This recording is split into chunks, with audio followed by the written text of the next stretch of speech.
一命二运三风水，风水好坏和你大有关系。欢迎大家来到今天的小酱之命理讲堂。今天小酱之主要给大家讲讲俗语“五指不漏，富贵不走”代表什么意思。古代虽然在科技和科学理论上相对落后，但这并不妨碍古人展现出令人佩服的智慧和洞察力。在许多领域，古人积累了丰富的经验和知识，形成了独特的文化和思想体系。其中，手相学作为一种传统的民间竹术，蕴含了古人对人生、命运和社会现象的理解和思考。许多俗语、谚语就是在这种背景下诞生的，成为我们生活中不可或缺的一部分。手相学顾名思义，就是通过观察手掌的纹路、手指的长度、指关节的形状以及指缝等特征，来推测一个人的性格、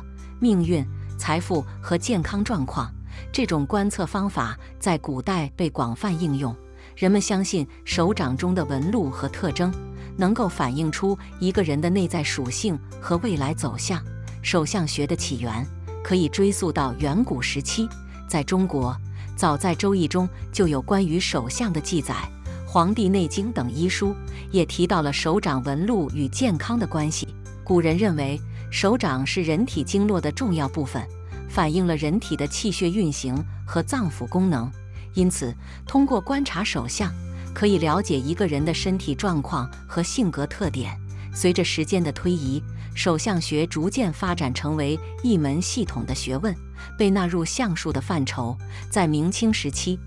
手相学达到了鼎盛，出现了许多专门的手相学著作，如《手相指南》《手相秘旨》等。这些著作详细阐述了手掌纹路和各种手部特征的含义，影响了后世对手相学的理解。俗语“五指不漏，富贵不走”的含义，在众多与手相相关的俗语中，“五指不漏，富贵不走”是一句广为人知的说法。字面意思是，如果一个人在将五指并拢时，指与指之间没有缝隙，那么他的财富就不会从指缝中流失，意味着这个人能够留住财富，享有富贵。手指缝隙与财富的关系，从字面上看，这句俗语将手指缝隙与财富的流失联系在一起，似乎手指的形状能够决定一个人的财富积累能力。在古代，这种说法有其特定的社会背景和文化内涵。首先，古人相信手相能够反映一个人的命运和性格特征。手指并拢后没有缝隙，被认为是手部丰满、厚实的表现，代表着稳重、踏实的性格特征。这样的人在理财和经营方面可能更为谨慎，不容易铺张浪费，因而更容易积累财富。反之，如果手指并拢后有明显的缝隙，手部显得瘦削纤细，被认为是漏财的象征。这类人可能性格较为散漫，花钱大手大脚，缺乏理财的观念，因此财富容易从指缝中流失。社会背景的影响，然而这种说法在很大程度上受到了古代社会背景的影响。在古代，社会分工明确，阶级差异显著，劳动人民长期从事体力劳动，手掌粗糙、厚实，手指尖可能因为长期的劳作而变得粗壮，甚至手指无法完全并拢，有缝隙是常见的现象。而富裕阶层，如商人、官员和贵族，则无需亲自劳作，手部保养良好，手指纤细柔软，容易并拢，没有缝隙。因此，五指不漏，富贵不走，在某种程度上反映了社会阶层的差异，是对富人和穷人手部特征的一种观察和总结。手指无缝隙的人往往属于富裕阶层，而手指有缝隙的人多为劳苦大众。这种观察被赋予了命运和财富的含义，形成了俗语流传至今。命运观念与宿命论，在古代中国社会深受天命观和宿命论的影响，人们普遍相信人的命运是上天注定的，荣华富贵或贫穷困苦都是命中注定，难以改变。这种思想在一定程度上助长了对手相、面相等术数的推崇，人们希望通过这些方法了解自己的命运，寻找改变命运的方法。然而，这种观念也导致了消极的社会风气，许多人将命运的好坏归咎于天命，而不是通过自身的努力去改变。这与现代社会倡导的自主奋斗、自我实现的价值观有很大的不同。荀子的反对与理性思考。值得注意的是，在先秦时期，并非所有人都认可通过手相、面相来判断命运的说法。著名的思想家荀子就曾批评过这种观念。他在著作中提到：“相人，古之人无有也，学者不道也。”他认为古人并没有通过面相来辨别人的做法，有学问的人更不会谈论这些。他主张人应当通过自身的努力和修养来改变命运，而不是依赖于宿命论的思想。荀子的观点体现了早期儒家思想中的理性精神，强调人的主观能动性和道德修养，这与后来的宿命论和天命观形成了鲜明的对比。进入现代社会，科学的发展使得人们对世界的认识发生了巨大的变化。手相学等传统术数被认为缺乏科学依据，许多人对其持怀疑态度。现代科学强调通过实证研究和实验来获得知识，注重逻辑和理性分析。从科学的角度来看，手指的形状和缝隙与一个人的财富状况并没有必然的联系。财富的积累更多取决于个人的能力、机遇、教育水平和社会环境等因素。手相学作为一种传统文化，可以作为民俗和历史研究的对象，但不应作为判断命运的依据。手部特征与职业的关系，从生物学和医学的角度来看，手部的形状、大小、灵活性等特征与人的遗传基因、发育过程和生活习惯有关。长期从事不同职业的人，手部特征会有所差异。例如，长期从事体力劳动的人，手部肌肉发达，关节可能更为粗大，皮肤也更为粗糙；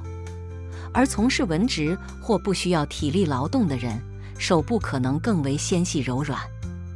这样的差异是由职业和生活方式造成的，而不是决定于命运或财富。文化传承与批判性思维，尽管手相学在现代科学的视角下缺乏实证依据，但作为一种传统文化，它承载了历史和文化的记忆，反映了古人的智慧和对世界的理解方式。我们可以从中体会到古人的思想脉络和社会背景，增加对历史文化的认识。然而，我们也需要保持批判性的思维，对于传统文化中的精华部分，我们应当继承和发扬；对于其中的不科学或不合理的部分，应当理性的分析和取舍。正如荀子所言，我们应当相信人的主观能动性，通过自身的努力和智慧来改变命运，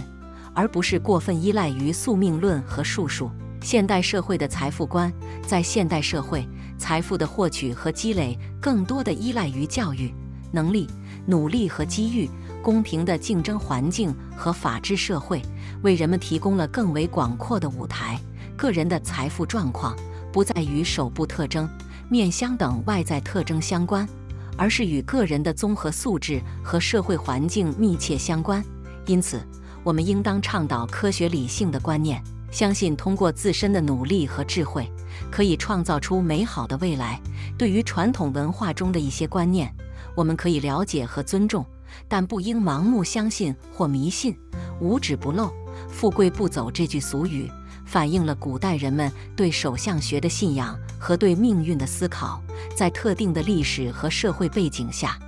这种说法有其合理性和文化意义。然而，随着时代的进步和科学的发展，我们需要用现代的视角去看待这些传统观念。尊重传统文化的同时，我们也应当坚持科学理性的态度，培养批判性思维，客观看待命运和财富的关系。通过自身的努力和智慧，我们完全有能力创造属于自己的未来，实现个人的价值和理想。手相学在现代的地位，尽管手相学在现代被视为缺乏科学依据的学说，但在全球范围内，仍有不少人对其抱有兴趣。在某些文化中，手相学被当作一种心理安慰或娱乐方式，人们在轻松的氛围中讨论手相，增进彼此的交流。在心理学上，有一种现象称为巴纳姆效应，指人们容易相信那些看似针对个人，实际上泛泛而谈的描述。这在某种程度上解释了为什么手相学、星座等预测会受到欢迎。科学与传统的平衡，在处理传统文化和科学观念的关系时，我们需要找到一个平衡点。一方面，传统文化是民族精神的载体，包含着丰富的历史和文化价值；另一方面，科学观念是推动社会进步的重要力量。我们可以将手相学等传统文化视为人类文明的遗产，作为文化研究和历史了解的对象。同时，在日常生活和实际问题中，应当以科学的态度和方法来分析和解决。教育的重要性，提高公众的科学素养和批判性思维能力，是现代教育的重要任务。通过教育，帮助人们理解科学的方法和原理，学会用理性的思维方式来判断事物。在教育中，可以将传统文化作为一种知识进行介绍，培养学生对历史和文化的兴趣，同时强调科学的思维方式，避免迷信和非理性观念的影响。无纸不漏，富贵不走这句俗语，既是古代手相学的体现，也是社会历史的反映。通过对这句话的解读和分析，我们了解了古人对命运和财富的看法，以及这些看法背后的社会背景。在现代社会，我们应当尊重和了解传统文化，但更应当坚持科学理性的态度，相信通过自身的努力和智慧，才能真正掌握自己的命运，实现人生的价值。好了，今天的分享到这里就结束了，希望大家能够喜欢，记得给小酱汁点点关注和小铃铛，小酱汁会继续给大家分享更多有趣的命理内容。我们下期再见。